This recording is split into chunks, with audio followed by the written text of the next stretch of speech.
Here's the text you provided, written without any changes. Number 12. The manhole cover.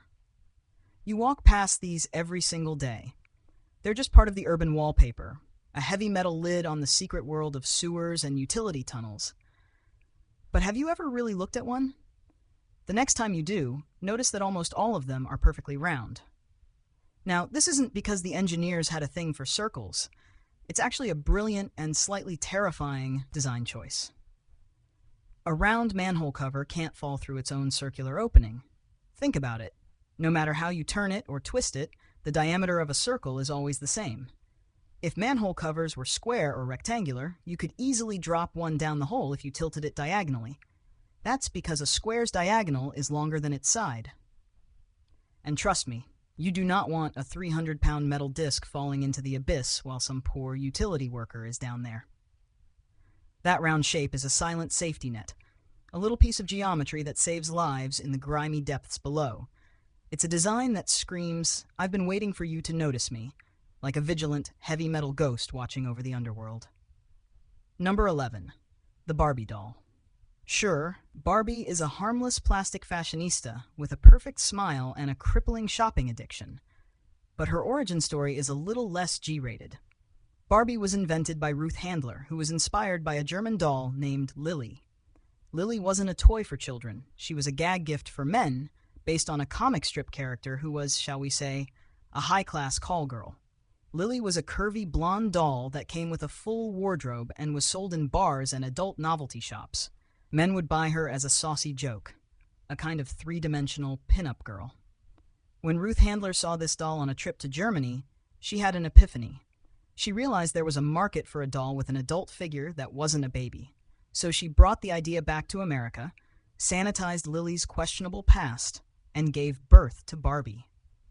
That impossibly tiny waist and those legs that go on for days, they're a direct hand-me-down from a German doll with a very adult, very creepy history.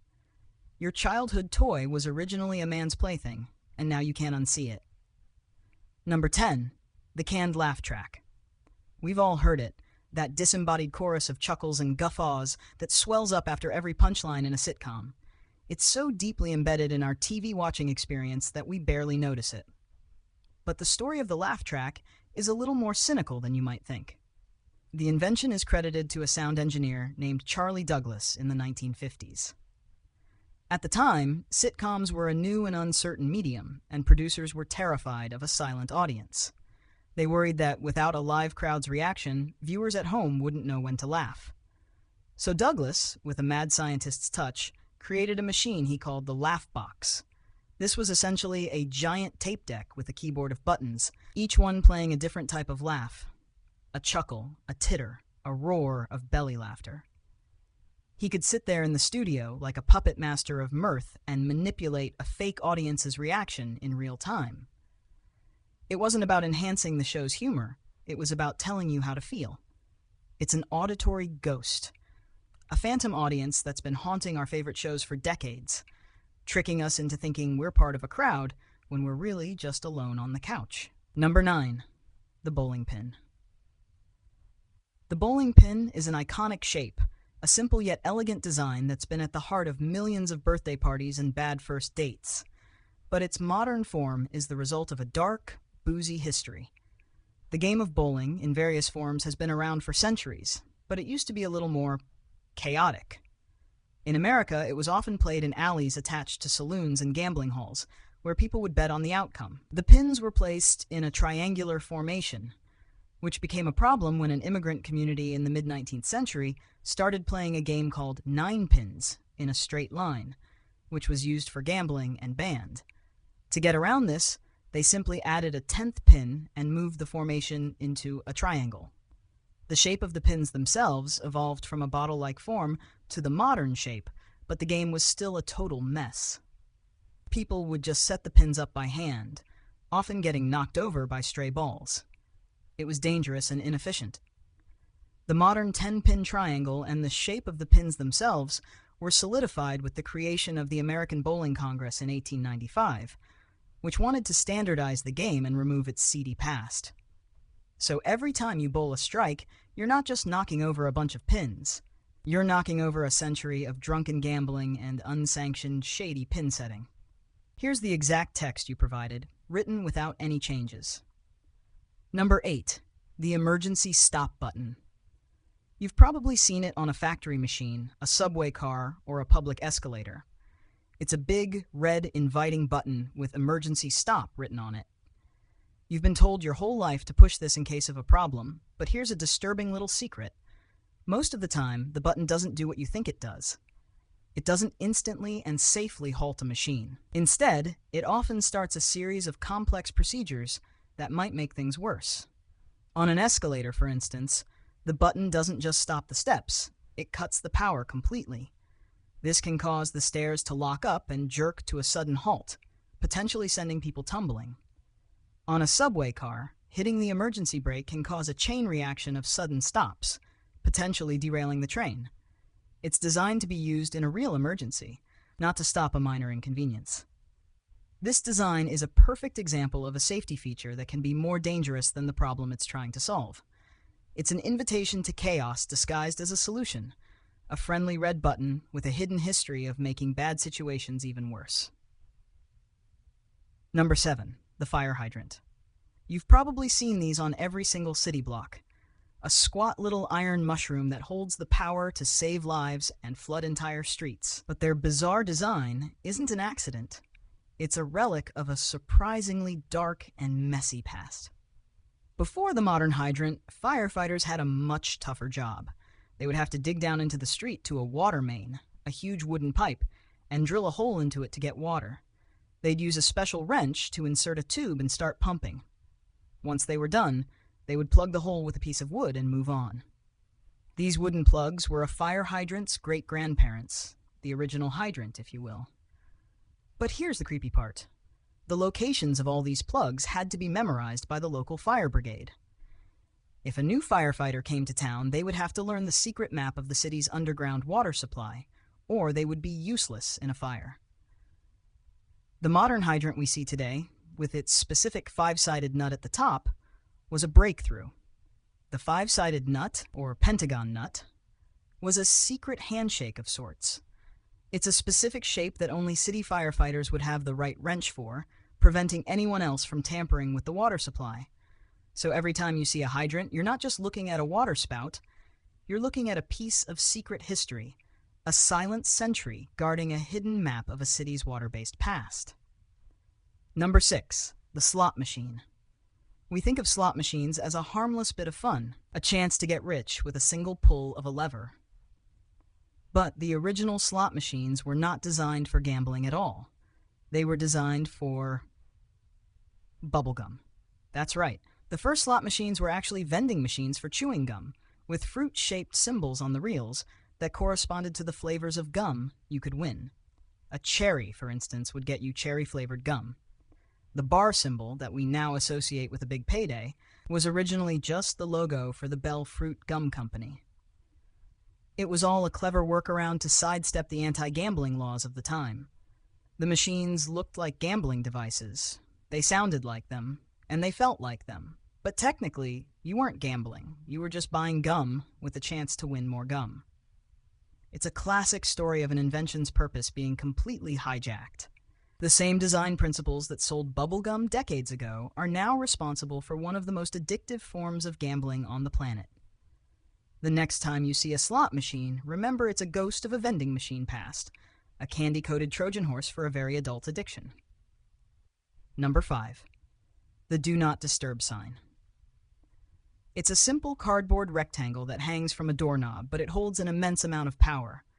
It's a universal symbol that screams, "I am in here, and I do not want to be bothered."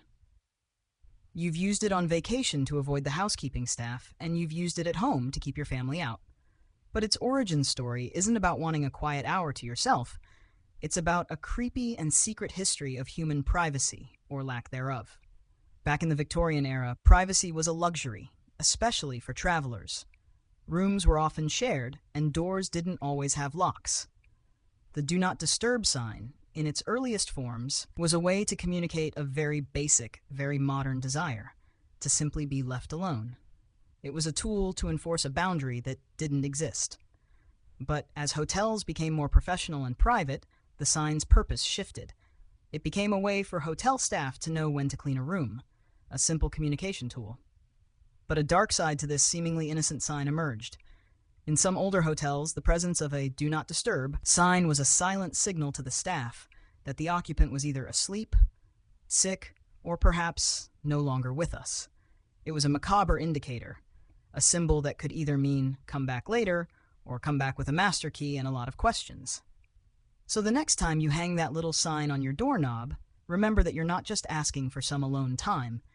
You're using a tool with a very strange and creepy past. Here is the exact text you provided, written without any changes. Number 4. The car headrest. You've probably never thought about it. It's just a cushiony thing that sits behind your head, a spot to rest on during a long drive. But the headrest wasn't originally designed for comfort at all. It was a last-minute addition to cars in the 1960s to prevent a specific, terrifying injury: whiplash. Whiplash is an injury to the neck caused by a sudden, forceful, back-and-forth motion. It happens most often in rear-end car collisions. Back in the old days, when you got hit from behind, your head would snap back with such force that it could cause serious and lasting damage to your neck and spine. So engineers, in a moment of brilliance, designed the car headrest. It's a simple safety device that's designed to stop your head from snapping back so violently. But here's the really disturbing part.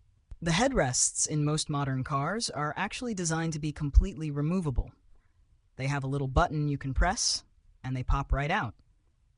And those long metal prongs that hold them in place? They're sharp, strong, and perfectly spaced to break a car window in an emergency. In a world where you're trapped in a sinking car or a burning wreck, that headrest isn't just a place to rest your head. It's a silent, life-saving hammer, a piece of everyday design with a hidden life-or-death purpose. Number 3. The empty toilet paper roll. It's a simple cardboard tube, the final ghostly remains of a roll of toilet paper. But that little cardboard cylinder is not a throwaway piece of garbage. It's a tiny, forgotten piece of military history. During World War II, the American government, in its infinite wisdom, was trying to find a cheap and efficient way to send top-secret information to its spies. They needed a disposable, easily concealable medium that could be destroyed in a flash. The solution they came up with? The humble toilet paper tube. Spies would write secret messages on tiny slips of paper and hide them inside the cardboard tube. The paper could be rolled up, and the message could be inserted into the tube, which could then be easily disposed of or even burned. The tube itself was a perfect disguise. It was unassuming, lightweight, and something you wouldn't think twice about seeing. This bizarre method of communication was so effective that it was used for decades. So the next time you finish a roll of toilet paper, don't just throw away that tube. Remember that you're holding a piece of a spy's secret world, a silent, disposable relic from a war long past. Number 2, the plastic bag in a bottle. Have you ever tried to stuff a plastic bag into a bottle? It's a messy, frustrating ordeal that inevitably ends in failure. You scrunch, you push, you cram, and no matter what you do, the bag just won't fit. You're left with a crumpled mess and a feeling of mild frustration. But the reason for this frustration isn't an accident. It's a design choice with a slightly disturbing twist. Back in the day, the plastic bag was a marvel of modern convenience, but it came with a huge problem. People were using them as a substitute for garbage bags, filling them with trash, and then throwing them into a bottle where they would get stuck. The bottles would then become a public nuisance, a breeding ground for germs, and a headache for sanitation workers. So engineers, in a moment of cynical genius, designed the plastic bag to be just a little bit too big to fit into a standard bottleneck. It was a silent, infuriating, and totally effective way to stop people from using bottles as a trash can. It's a design choice that screams, "I'm here to make your life just a little bit worse for the greater good." Number 1, the cross-hatching on manhole covers. Okay, so we've already talked about the roundness of manhole covers, but we've missed the other part of the story, the other part of the design, that is equally fascinating and equally creepy. Most manhole covers have a cross-hatching or a grid-like pattern on the surface. This isn't just for decoration. The cross-hatching is there for a very simple, very disturbing reason: to prevent people from slipping on them. But it's not just about pedestrians. It's also about the utility workers who have to lift these things. When you're lifting a heavy metal disc that's been sitting in the rain, you need a good grip. But here's the kicker. The pattern isn't just for grip, it's also a silent communication tool. In some older cities, the cross-hatching would be a way for workers to know if a cover had been tampered with, or if it had been put back incorrectly. The pattern would be a specific alignment, a silent clue that something was wrong. So the next time you walk over a manhole cover, don't just see a piece of metal. See a secret handshake, a silent message from a long-lost worker, a ghost of a design choice with a very specific and very creepy purpose.